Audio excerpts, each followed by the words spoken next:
Halo semuanya, perkenalkan nama saya Anissa Yusiana, saya berasal dari kelompok 1. Nah, pada kali ini kelompok kami akan mempresentasikan materi yang berjudul Sejarah Perkembangan Bahasa Indonesia. Lalu, apa saja sih yang akan dibahas pada presentasi kali ini? Nah, pada materi ini kita terdapat 4 topik bahasan. Yang pertama yaitu pengertian bahasa. 2. Sejarah perkembangan bahasa Indonesia. 3. Kedudukan dan fungsi bahasa Indonesia. Lalu yang keempat yaitu ragam bahasa Indonesia. Pembahasan pertama, apa itu bahasa? Menurut Kamus Besar Bahasa Indonesia atau KBBI, bahasa adalah sistem lambang bunyi yang arbiter yang digunakan oleh masyarakat untuk bekerja sama, berinteraksi, dan mengidentifikasi diri. Secara ilmiah, kajian ilmiah mengenai bahasa disebut ilmu linguistik. Bahasa dipandang sebagai sistem yang sistematis dan mungkin juga generatif. Lalu, secara umum dapat disimpulkan bahwa bahasa adalah kemampuan yang dimiliki manusia untuk berkomunikasi dengan manusia lainnya, menggunakan tanda seperti kata dan gerakan.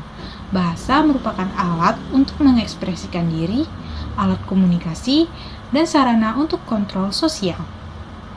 Lalu bagaimana dengan perkembangan bahasa Indonesia? Nah, pada sejarah perkembangan bahasa Indonesia ini, bahasa Indonesia mengalami beberapa periode penting. Yang pertama yaitu masa awal sebelum abad ke-20. Bahasa Melayu telah lama digunakan sebagai bahasa penghubung di Nusantara. Bahasa Melayu memiliki sifat yang sederhana, mudah dipelajari dan diterima di berbagai suku bangsa. Lalu setelah itu, lanjutlah pada periode kedua yaitu masa pergerakan nasional pada awal abad ke-20. Pada awal abad ke-20, semangat nasionalisme mendorong penggunaan bahasa Melayu sebagai bahasa persatuan. Pada tahun 1928, dalam peristiwa Sumpah Pemuda, bahasa Melayu diikrarkan sebagai bahasa Indonesia atau bahasa persatuan. Lalu periode yang terakhir yaitu masa kemerdekaan, pada tahun 1945 hingga sekarang. Setelah Indonesia merdeka, bahasa Indonesia ditetapkan sebagai bahasa negara dalam Undang-Undang Dasar 1945, Pasal 36. Perkembangan bahasa Indonesia terus berlanjut melalui pembakuan, pengembangan kosakata, dan penyesuaian dengan perkembangan zaman. Perkembangan bahasa Indonesia lisan maupun tulisan berkembang mulai pada saat terbentuknya, yaitu pada 28 Oktober 1928 bersamaan dengan momen Sumpah Pemuda. Setelah terbentuk, bahasa Indonesia terus berkembang seiring berlakunya ejaan Van Ophuijsen, Soewanji, Malindo, bahkan hingga ejaan yang disempurnakan atau yang dikenal dengan EYD.